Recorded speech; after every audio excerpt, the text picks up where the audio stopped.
Go. Okay, shalom everybody. Um, we started with a very interesting topic, and I think it's very important also for our times, um, which is Zionism, Yeah. especially after October 7. And one of the things I think we all notice is that obviously there is a battle of narratives, but in the other side's narrative, they think to perceive the history of Israel as something that started in the last 100 years. While for us, it's obviously that it started 3,000 years ago. And these two narratives don't match on the frame time. And I think that's why it's very important our class on Zionism. I am trying um, to go back not 3,000 years ago, but 4,000 years ago. And I think this is when really thing started. Um, as in the first class, I told you that there is kind of a dispute between two prophets, both prophets at the same time. Usually, each prophet is in his own time, but sometimes they are a little bit together. But there are two that they are definitely on the same time. This is the year, let's say, minus 590 before the destruction of the temple. We have a prophet in Babylon. He was exiled already in minus 597 Ezekiel. And there is a prophet in Judah, Jeremiah, that he's saying is going to be a destruction of the temple. And it's very interesting. That's how also that they started to think where we coming from before an existential crisis, the destruction of Judah. That will be a major point because everybody knows that it's for more than 400 years. The dynasty of David has the capital in Jerusalem. 400 years is a long, long time in the history of humankind.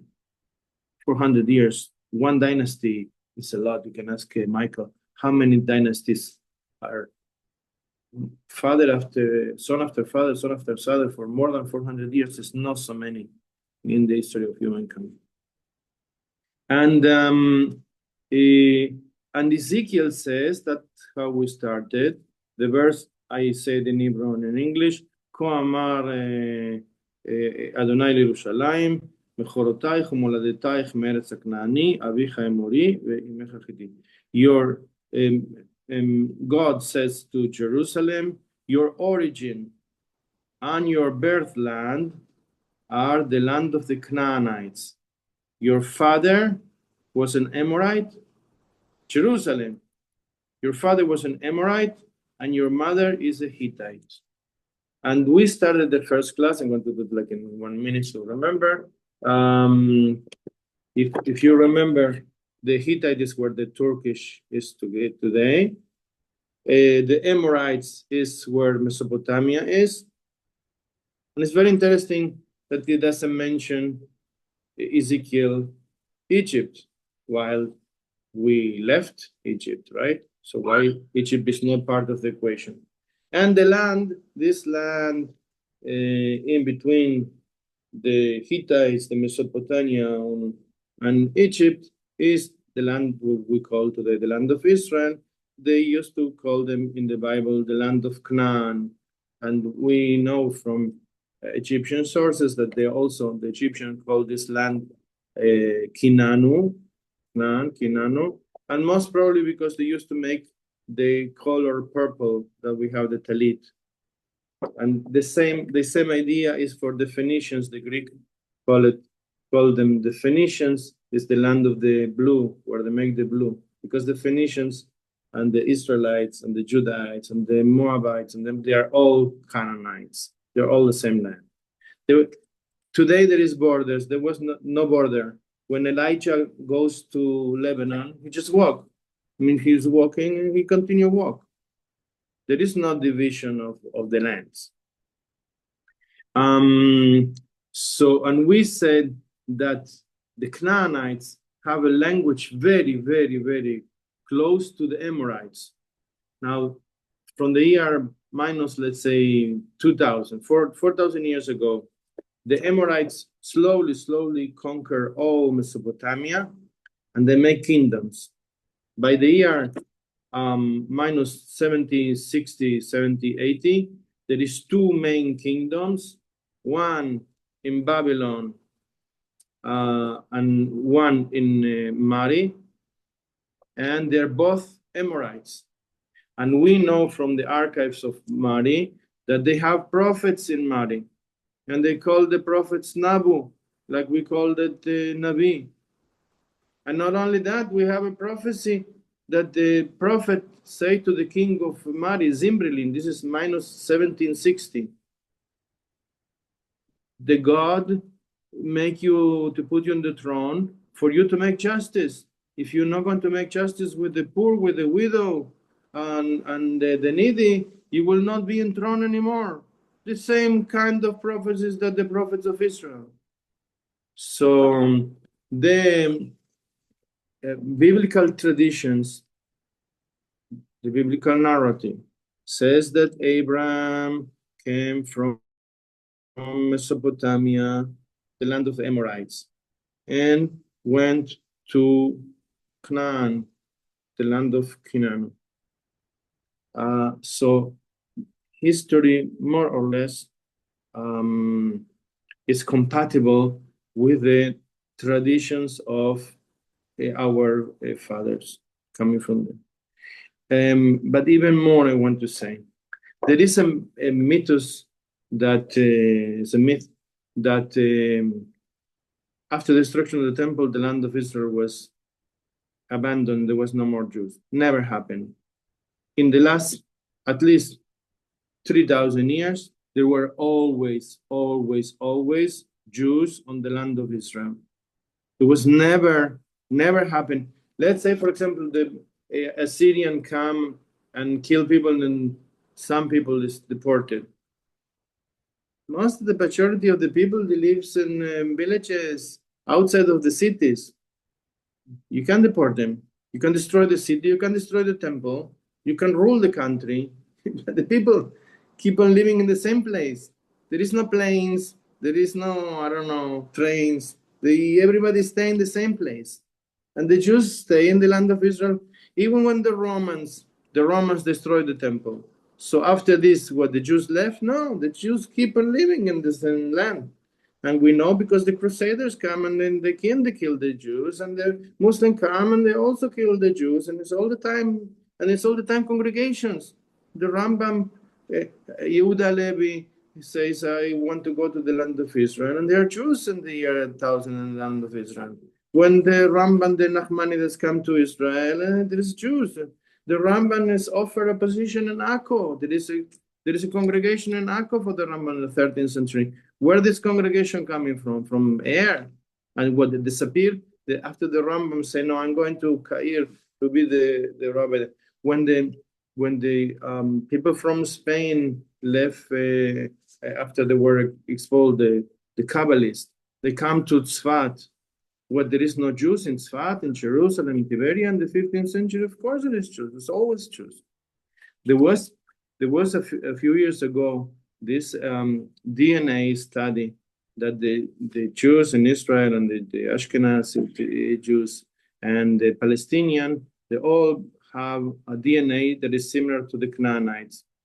Obviously, many of these Palestinians are Jews that were forced to convert to Islam. We are by DNA actually we're same people, obviously by identification and narratives and this and religion, we are not the same people. But the DNA, obviously, everybody keep on living in the same land. They don't go to a different land. I started claiming that the Jews, that the Amorites, they were escaping from Babylon conquering Mari. They escaped wherever they can. They go to the land of Canaan because they cannot go to Egypt. Egypt is very hard to get in. I mean, you can get in. Obviously, the Hyksos are Canaanites. They conquer Egypt for 150 years. This is the 16th century, and before the common year.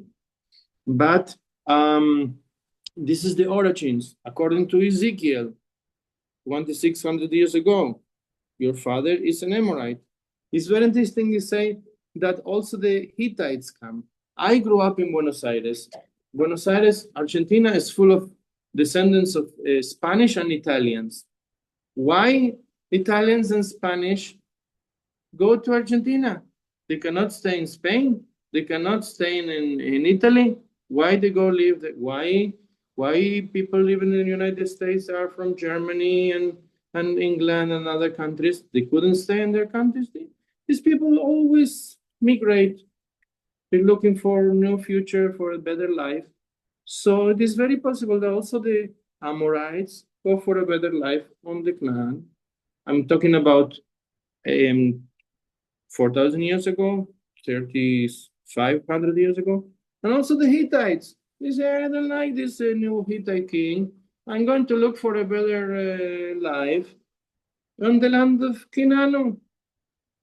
And we know that when Abraham wants to buy a piece of land to bury his wife Sarah, he buy it from Ephron a Hittite. So Jerusalem is full of Hittites. We know, that's what I wanted to talk today, that this nice Akhenaten, he's the famous one. He's saying, no, it's too many gods in Egypt. We need only one God. Aton. Aton is the only God, the sunshine God. And he say we need a new capital. He makes a new capital in Egypt. It's called Amarna. He builds a completely new city. And obviously, Amarna is destroyed. And when they find the archives, we see the situation on the land of Israel in the middle of the 14th century.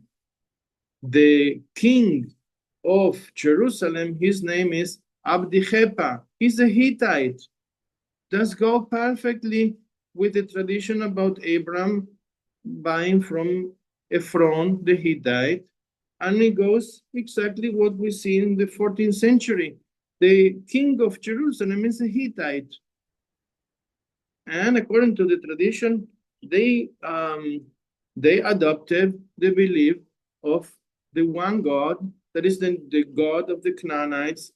His name is El, Elohim, Allah. That's the name of there is two names for God. The Jews that came from Egypt, they call him Yahweh, Adonai we call him today. And the people in Judah, they call him El.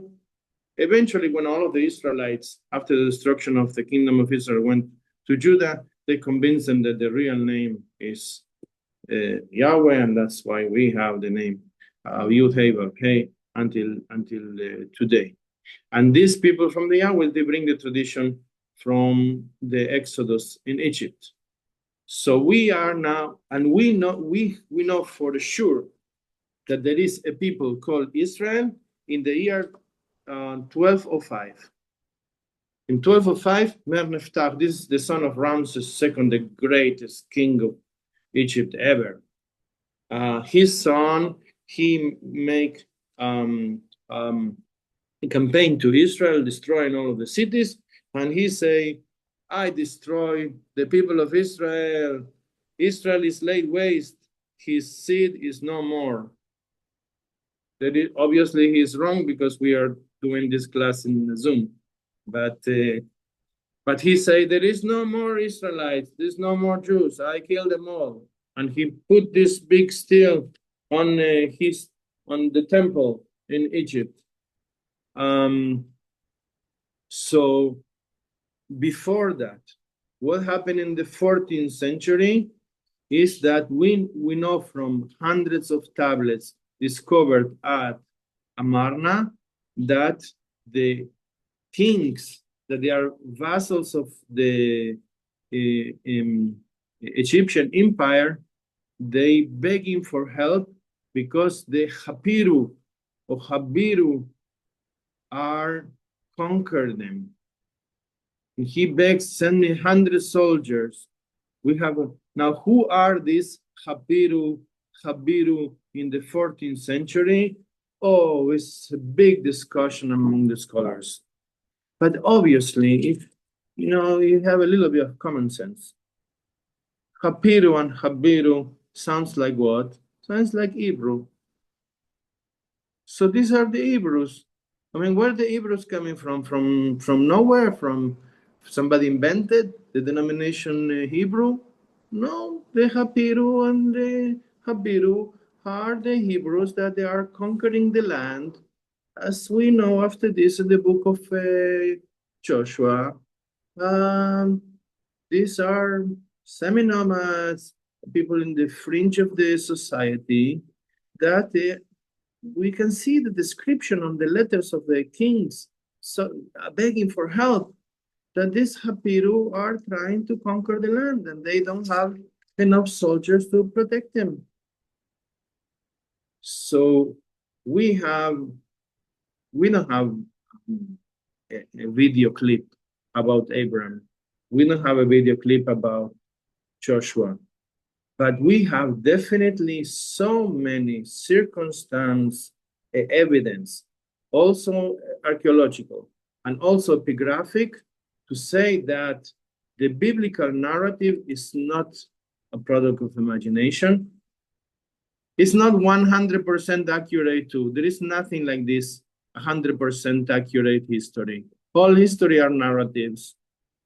All what we have from what they write in the pyramids in Egypt is 100% history. No, this propaganda, and there is bias, and there is narrative, and this is what I want to. So also we have the biblical narrative, but the more that we learn from epigraphic sources, from all of the countries, and from archaeological findings, the more the narrative of the Bible becomes stronger and stronger. And that's why part of the current narrative against Zionism, Judaism, Israelism, whatever you want, is to try to dispute archaeological finds or to ignore them archaeological finds.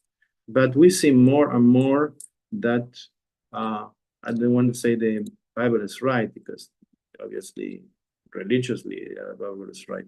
But even from a historical point of view, the narrative of the biblical traditions are very much compatible with what we find scientifically. I'm finished with this. We cannot hear you, Ishai. Oh, I'm passing to the microphone. Okay. And let's see, here we go. Isaac. Okay, you can see? Yes, Liz? Yes. All set. Terrific. Okay, so there's the history, and then there's, of course, what we believe and why we believe it. We're trying to establish a little bit more some of the historic and evidential things, and some of the metaphoric or faith-based things.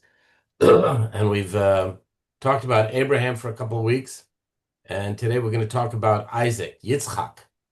And you all know Yitzchak means he will laugh.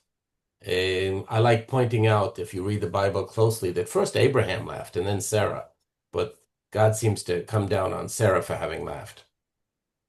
And that's why Isaac gets the name Yitzchak, he will laugh. And his birth is miraculous because she's 90 when she gives birth to him. And And it's her laughter at the impossible promise, and also laughter and joy as Abraham laughed at his birth. And he is 37 years old when he's brought to be sacrificed. We have several things that give us the ages of what happens. But we know that Sarah dies at 127, which would make Isaac 37 years old at the time. And he's Isaac is quiet on his way to being sacrificed, yes or no. And there's a lot of discussion because he doesn't say anything why he does that. But the story becomes central in Jewish and Christian and Islamic traditions as a model of faith, as a model of obedience, and also of divine mercy. So his role, Isaac, is the kind of quiet patriarch. He's less dramatic than Abraham and Jacob. He represents continuity, and Edgar made the case for continuity in the land for the last 3,000, 4,000 years of the Hebrews or the Canaanites or the Jews, as we've changed our names sometimes, and we'll be changing it to the Israelis soon enough, because Isaac, once he marries Rivka or Rebecca, they have twin sons, Esau and Jacob's name is changed in the Bible to Israel. So that's the first time we say Israel or Israel. So that's how far back the name Israel goes. And people today in many congregations will be related to Bnei Yaakov, Beit Yaakov, the house of Jacob, or Bnei Israel. And we are the people of Israel now, because we all come from Israel. And we say many times in prayer, God of Abraham, Isaac, and Jacob. So the covenant, which promises that there will be many people, as many as the stars in the sky or the pieces of sand on the beach, it passes from Abraham to Isaac and to Jacob. And this sometimes talks about the Bible of the infertility of Sarah, excuse me, until she was 90, and then the infertility again of Rivka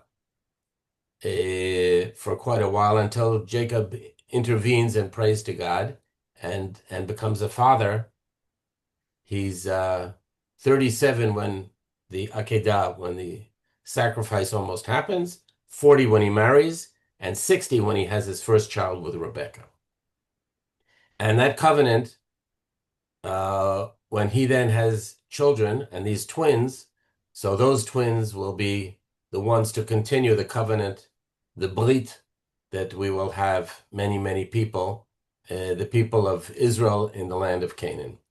So some of the connections between Isaac and Zionism, and there are many, and as we discussed in the past, you can have a more religious-based, a more Zionist-based, a more revisionist-based vision of how we see Isaac in relation to Zionism, and that's kind of what I'm hoping you will relate to as well, how you see him. One thing special about Isaac is he's the only one of the three patriarchs who never leaves Israel. He never leaves the land, even that there is a famine. God specifically says, do not go down to Egypt, dwell in the land that I shall tell you of, and gives him another area inside of Canaan, and he stays there. So this kind of mirrors the Zionist ideal of returning to Israel or to this land and remaining in the ancestral land. Okay, and there is the covenant and the promise that God made with Abraham and reaffirmed to Isaac and again with Jacob, that includes the promise of the land of Israel, and this is where it appears in Genesis 26. And Zionism often interprets the modern Jewish return as the historical continuation of that same covenant. And in a more symbolic role, in religious Zionist thought, Isaac represents the sacrifice and the devotion which are required or were required of him to reclaim the land. His near sacrifice on Mount Moriah, Har Moriah, which is where the Temple Mount in Jerusalem will be built, where Al-Aqsa Mosque is now, it becomes a central symbol of dedication to God and the land. The religious Zionists say Isaac is not just a historic patriarch, he's a spiritual archetype because his life embodies faith and sacrifice and permanence in the land. And again, he never leaves. And the religious Zionists kind of were led by Harav Kook in the early 20th century, and he saw this as prophetic. He said the Jewish people's future, our future, depends on being physically and spiritually planted in the land. And Isaac digs wells in Genesis 26 is seen as a symbol of rediscovering deep spiritual waters of the land and a metaphor for rebuilding Jewish life in Eretz Yisrael. And the binding of Isaac, the Akedah, is seen as a symbol of sacrifice. It's Jewish willingness to sacrifice for God and to sacrifice for the land. And in the early decades of Zionism, especially around Israel's wars, Isaac Yitzchak becomes a spiritual model for our young soldiers, that just as Isaac could be seen as offering himself on the altar, so too modern Jews offer ourselves for national rebirth. And Rav Kook and others say this was not a tragedy, but it was a renewal and an atonement through which the Jewish people return to life in our homeland. So God tells Isaac, I will establish the oath that I swore to Abraham your father and give to your offspring all these lands. Some see this as fulfillment of the covenant, not a new political project, but a continuity of a divine plan. And Israel's quiet obedience and faith are seen as the spiritual temperament that's needed for redemption, not revolutionary like Abraham, more stable and enduring. And among the secular Zionist uses of Isaac, well, there's a lot of art, and if you look through some art sources, he's been painted. Isaac is a major character, but the early secular Zionists were not motivated by religion, but they drew heavily on the Bible as a national epic and a source of identity. So thinkers like Herzl and Ben-Gurion saw the Bible not as sacred scripture, but historic. And Edgar talked some about the history. And the patriarchs, including Isaac, became symbols of our nationhood rather than the theology. And Isaac's life and his narratives were taught in the early Zionist schools as heritage evidence that the people once farmed and fought and lived on that same soil.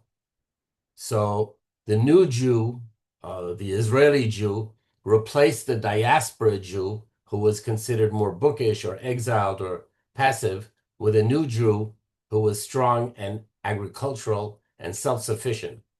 So Isaac's life as a farmer and a herdsman, digging wells, growing crops in the Negev, he offered a model for this ideal, and thus the kibbutz founders, the secular kibbutzim, and the early settlers identified with Isaac as someone of the land, connected by labor and simplicity. So in this way, Isaac, in a religious way and also in a non-religious way, resonates emotionally. The Akedah being reinterpreted after the Holocaust as collective suffering and sacrifice, and Isaac is written by Alterman and others as every son of Israel, and he creates a bridge, and he's very much a bridge of continuity. So that's what I wanted to say about Isaac, and much more could be said, and I hope you will. And Liz, you'll be first, and Gershon, you'll be next.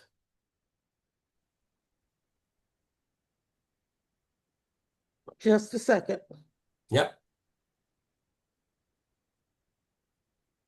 Okay, Jesse. Yes. Um, what you just covered, and I'm not exactly sure, but it was, I was trying to find it in your email when you called on me, but I think it was with the religious Zionists talking about the fact that sort of in the terms of that everybody is sacrificing for Israel. Was that Yes, somewhere in this thing you have on the screen? yes, indeed, that Isaac was prepared to sacrifice, including his life. And that's part of the right, including his life. So to me, that goes against what the religious people in Israel now are saying they don't want to be in the army.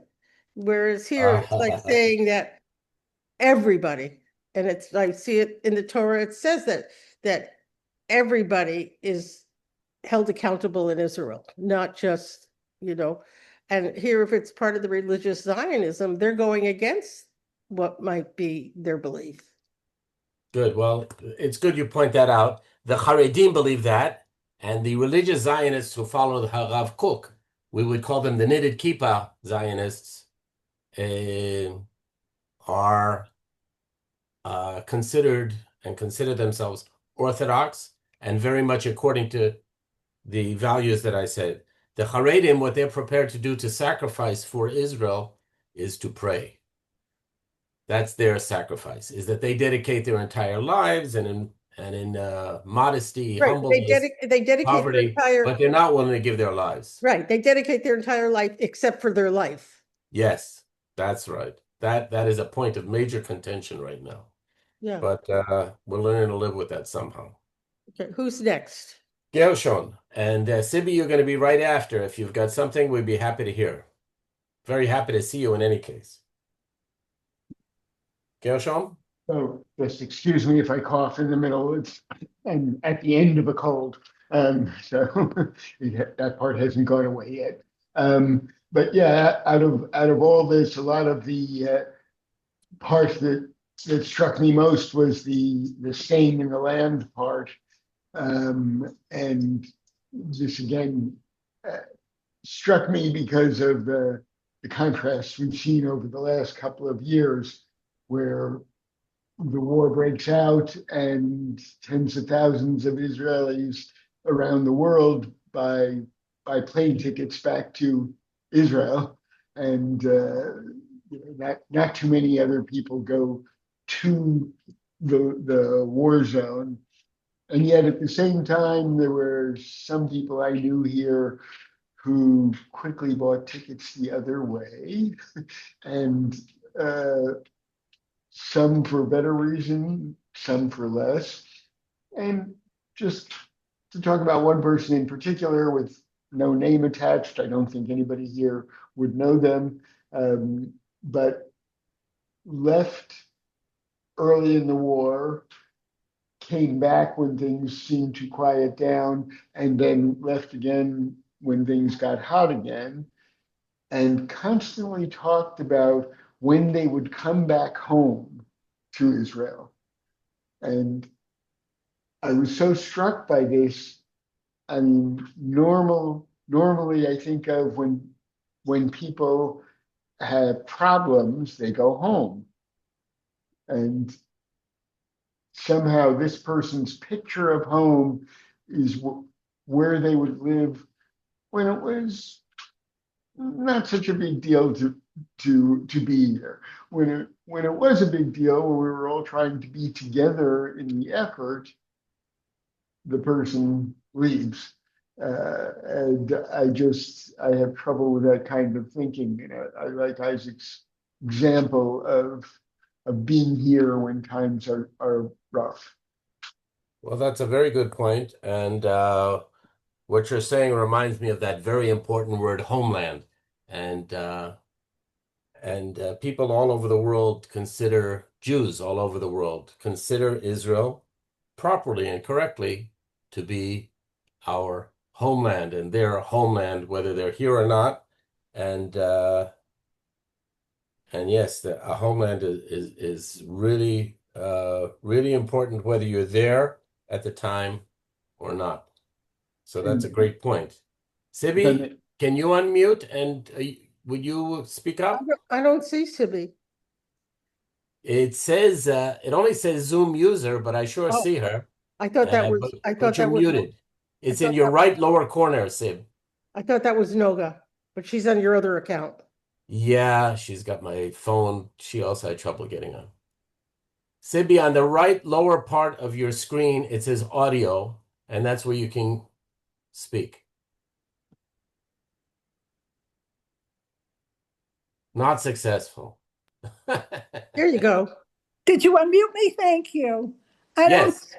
good, because I don't see that little red baby that I always used to see. I'm Okay. on, I'm on what do you call this thing Stephen gave me, and I don't know what I'm doing. The But iPad. anyway, um, it's good for me to be back. Um, I've been busy reading the Bible, so I really appreciated the discussion today on the patriarchs. And I don't know. I've become like a different person, especially since Yale died. And although I don't think I'll ever be Orthodox, I'm just finding a lot of comfort for myself in the Bible, in all the parts of it, and just trying to be a good person. And I really just thank you for your wishes. That's all.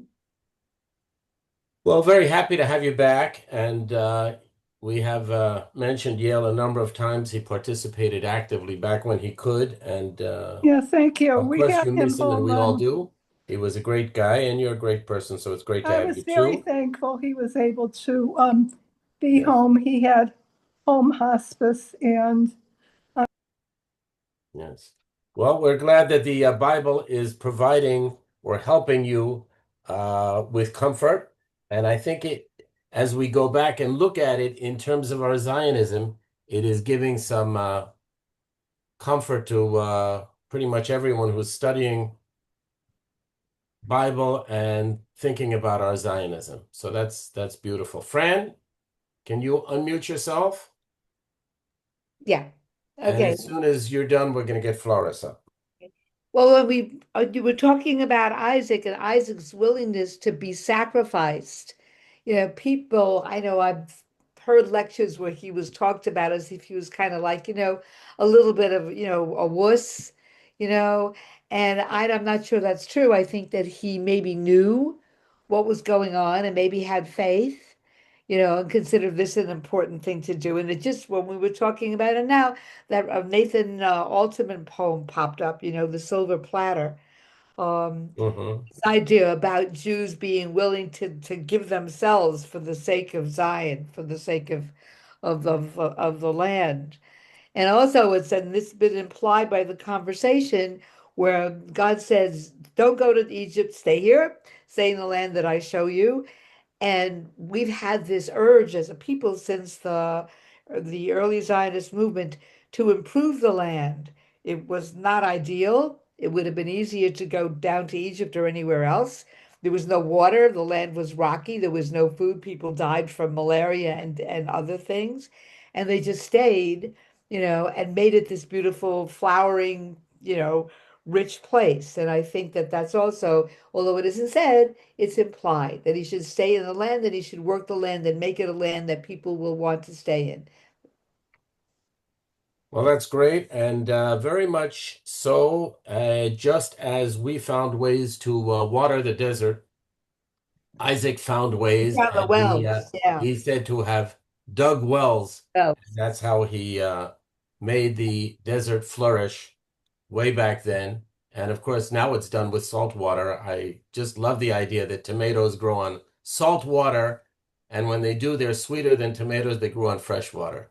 I'm not, Fred is a biologist. I don't know, but somehow that's a very impressive thing, and I'm not sure how Isaac's tomatoes grew, but he did dig wells, and he did make the desert yield the food that the Hebrews, the Israelites, the Canaanites, whatever you like to call us back then, did. Flores and Nathan, you'll be ready. Yes, what should I talk about? This Zionist fellow named Isaac, Yitzchak. Right. Yes, I want to say that I do have an example of someone who wouldn't leave the land. The wife was from Ireland, from Dublin, and she married here. Her husband was from Morocco, and her mother came when the first child was born. They've got 9 children. And the grandfather, her father in Dublin, wasn't well. So her mother asked if the grandson could come to Dublin so that the grandfather could see the child. And the father wouldn't allow the son to travel because he said he couldn't leave the land, and they've never left Israel.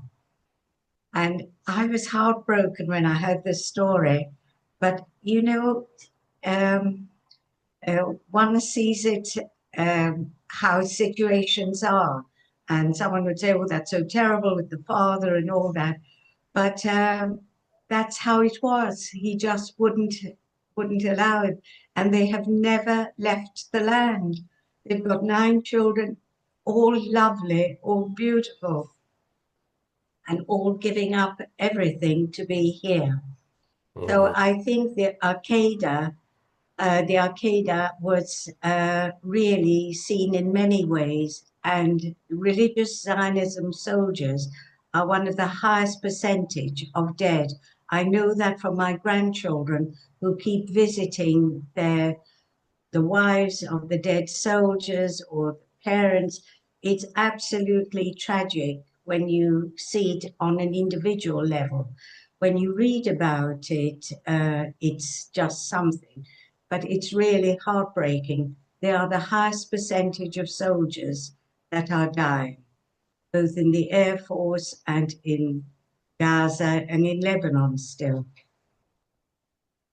No. Well, I don't know about the Air Force. I'm amazed that we haven't lost a single plane, in the last Yes, 2 years. yes, yes. I have a Not a grandson plane who's, and not a helicopter, and yes, that's yes, nice. yes. Although it's kind of unbelievable with the tens of thousands of rockets that have been shot at our planes. But Yes, that's me from the Navy and from the what we call the Green Army making fun of the Air Force. But of course, they've done a fantastic, fantastic job. And yes. And when you see my grandson's only 23 and he's a fighter pilot, I can't believe it. 23. well, believe it or not, that's who's keeping us safe. Nathan, how about Isaac and your Zionism? Well, I'm not sure I have much to add about Isaac, what's already said it and what's in your email, but I found very interesting an article in last Friday's Jerusalem Post, written by a professor from Bar Ilan University, and he talks about Lech Lecha, Vayera, and Chaya Sarah, the journey from vision to moral renewal, and he it brings out a lot of comparisons between Abraham and Theodor Herzl. And just the vision that both of them had for, I guess, for the future. And and actually, the article does also have a couple quotations from Rabbi Cook, but that's about all I really have to add for today. Hmm. Well, the idea, the visionaries that we've enjoyed have been really making a big difference in our lives, and then we get to actually live some of this. So that's pretty terrific. Yes. Michael, can you unmute yourself? And let's hope today your sound is good. And Anita, you'll be ready. There you are. I can see you. I can't hear you yet, Michael. There you go. A few things. One, we always have to evaluate everything. Can you hear me? Yes. Okay. I think we always have to evaluate everything based on the times in which we live and what the common concepts are that are floating around. I never heard this concept oppress and oppressor before recently, but related to that, I do not really think of our founding fathers as Zionists in the sense that Zionism is a concept, or the way I view it, is a willing, not a willing, uh, a desire to return to our ancestral homeland. So in that respect, I don't view them in true the concept the way I view Zionism. However, Isaac never left, which is what happens when it is your homeland, which makes him unique in the sense that Abraham traveled back and forth multiple times, uh, and Isaac's progeny traveled back multiple times.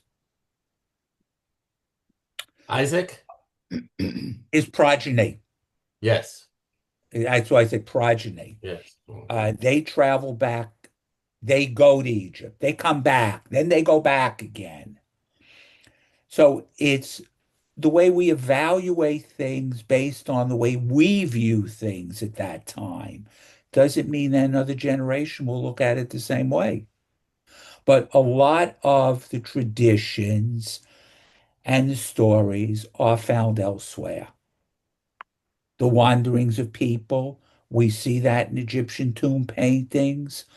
We much of what the story is, you could find similar motifs with different outcomes in other traditions that were existing at that time. What I think happened with us is that our traditions were much more uniform in the sense that they're looking towards one God as opposed to multiple gods. Uh, when Isaac isn't sacrificed, what do? They find a ram. Well, we've got an actual ram in the thicket in Mesopotamian art. So these stories are elaborations on other things that existed and with a different spin. And back to something that was said by Rabbi Nof. There is something strange about Hebrew. You have in Hebrew words that do not exist except for one time. They're called hapax legomena. We don't know what they mean. But if we look to the Ugaritic culture, which is just north of us, which was Canaanite, we could find the same words used.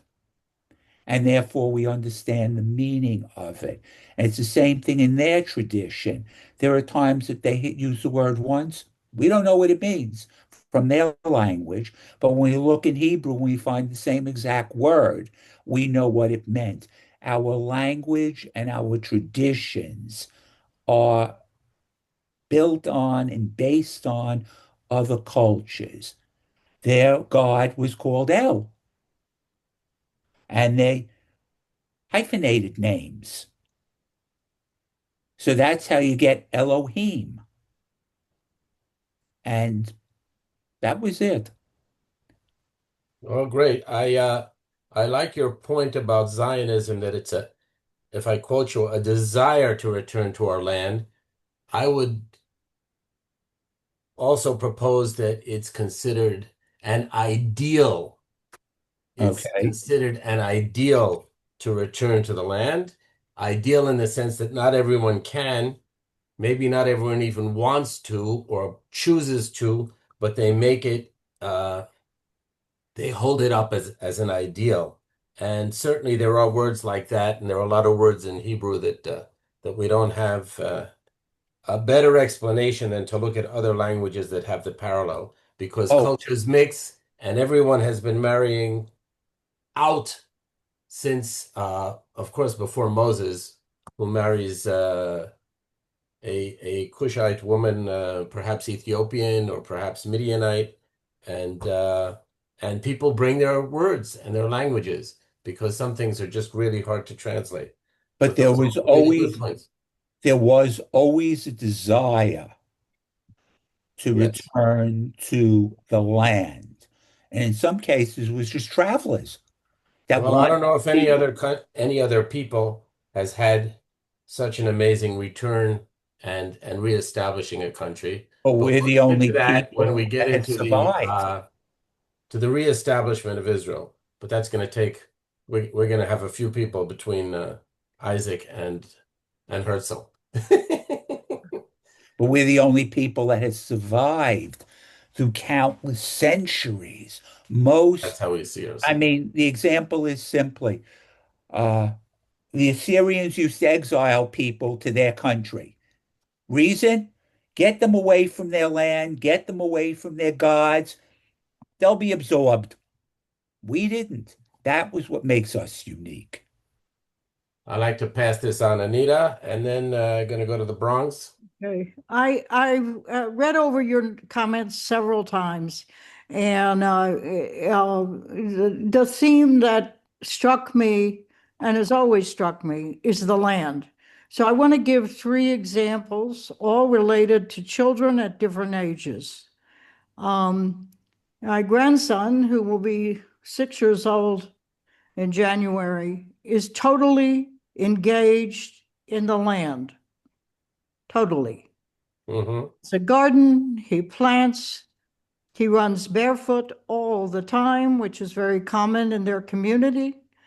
Um, he got after his mother for pulling up weeds, and he went to his Abba and said, I want some of the leftover pots. I'm going to plant the weeds. You can't do this.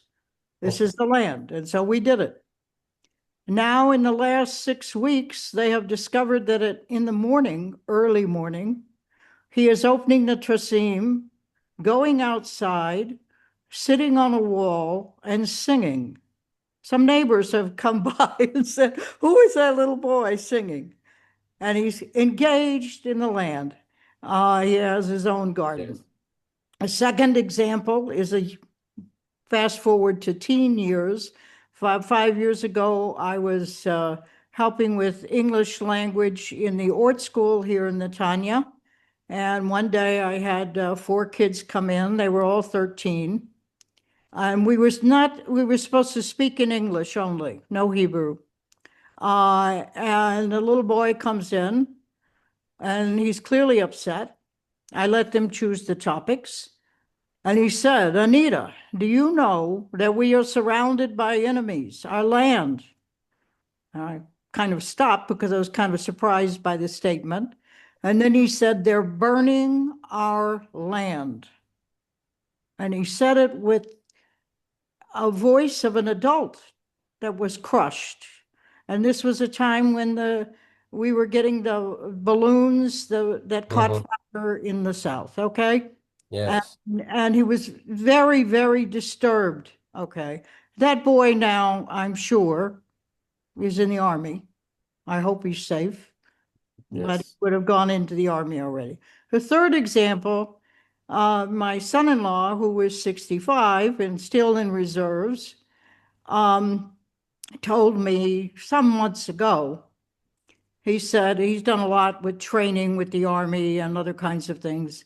He said, give me a young man or woman from a rural area, and they'll make the greatest soldiers for Israel.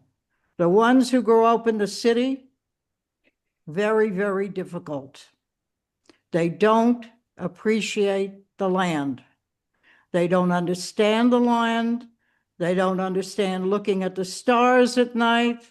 They don't understand walking through the fields and finding your way.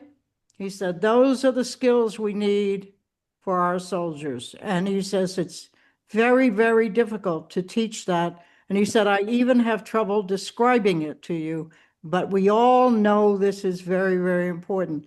So those three things have sort of emphasized this whole deal with when the rabbi is Yeah. talking about the land is critical to us. Here we are today, all waiting for the rain. Okay. Well, in Haifa, there was some rain today, Anita. So it's Okay. supposed to rain where you are tomorrow. Okay. Hopefully not during my tennis game in the afternoon, but we'll see. But But those it's are great important. stories about. I'm going to sum those up as being about continuity, and especially when you talk about a grandson and the land. So Isaac is very much considered the continuity patriarch. He's the one that links Abraham to Israel or Jacob, and he is the tradition is kind of masoret means passing on from one to the next. Okay, Bev, can you unmute yourself? We started a little late. What could we do? We started 6 minutes late today. And He's not responding. I'm trying to make up. There she goes. No video. Yeah, all right. It's another button to find.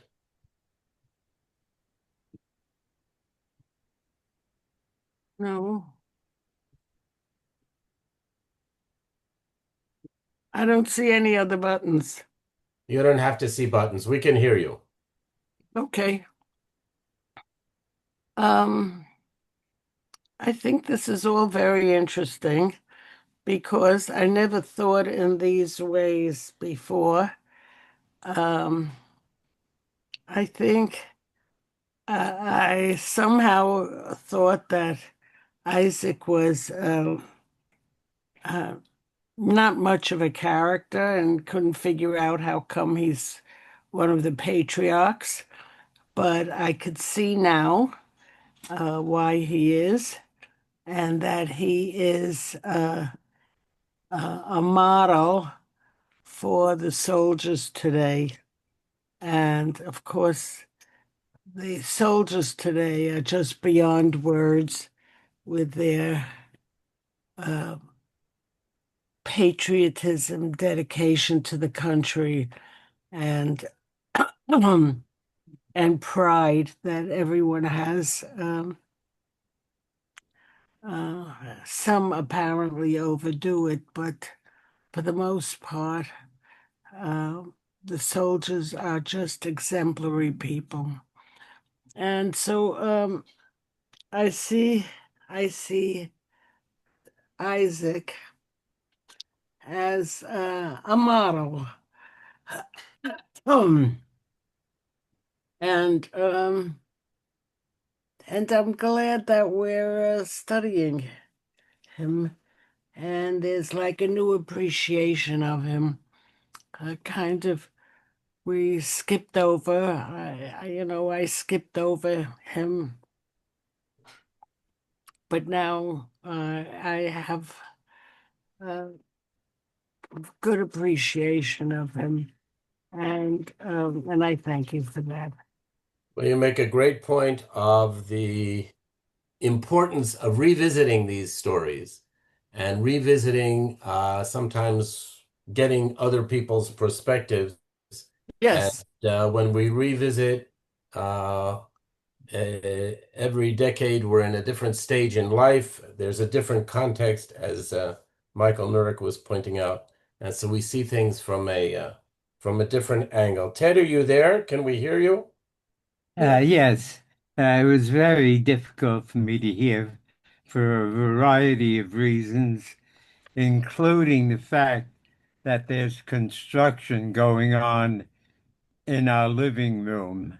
Um, I have an opinion, though, if I could take a moment or two. I don't think that what makes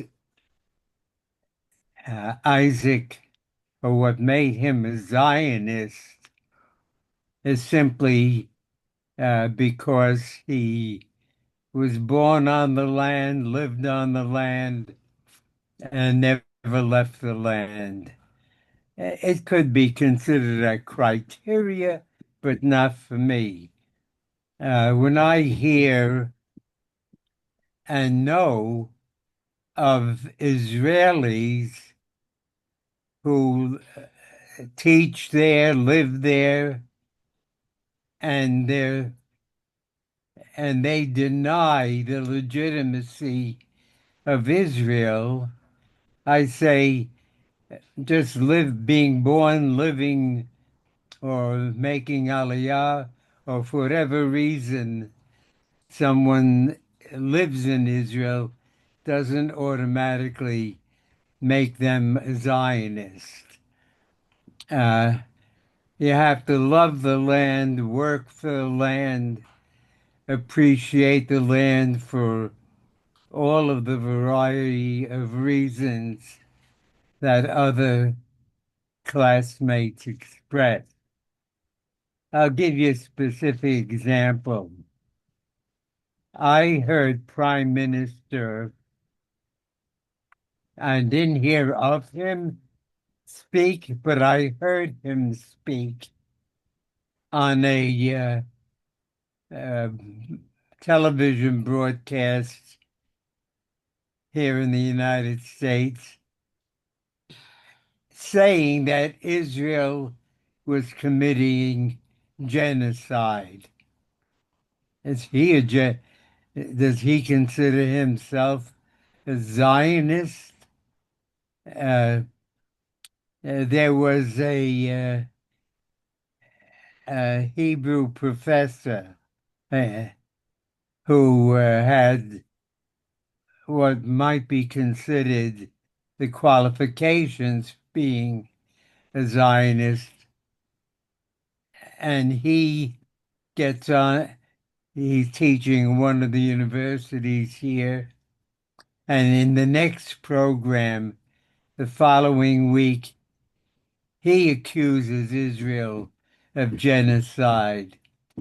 And there are people in America that we knew that were going to go to Israel specifically to undermine Israel. On the other hand, there are people who may never have been in Israel who have dedicated much of their time, money, and energy in support of the state. So, bottom line is just having been a resident of Israel doesn't make you a Zionist, even if I it's think the done. point is really clear, Ted. Thank you. And I think at that point, we're going to have to finish up for today. Next week, we're going to talk about Jacob, Isaac's son, who gets the covenant passed on, and the third of our patriarchs. And we're going to continue all of our considerations of Zionism, what it is, and we're getting a broad variety of feelings about what Zionism includes and does not include, and what it means, what it meant, and what it means. So, really glad to see you all, especially Sibi, who's back after a difficult trial of time. And we'll say Shabbat Shalom to all. Good Thank you. health. And I'll be sending out some information uh, and have our next class, God willing, on next Thursday. Shabbat Thank Shalom. Thank Toda you. rabah, Shabbat shalom. Shabbat Shabbat Shalom.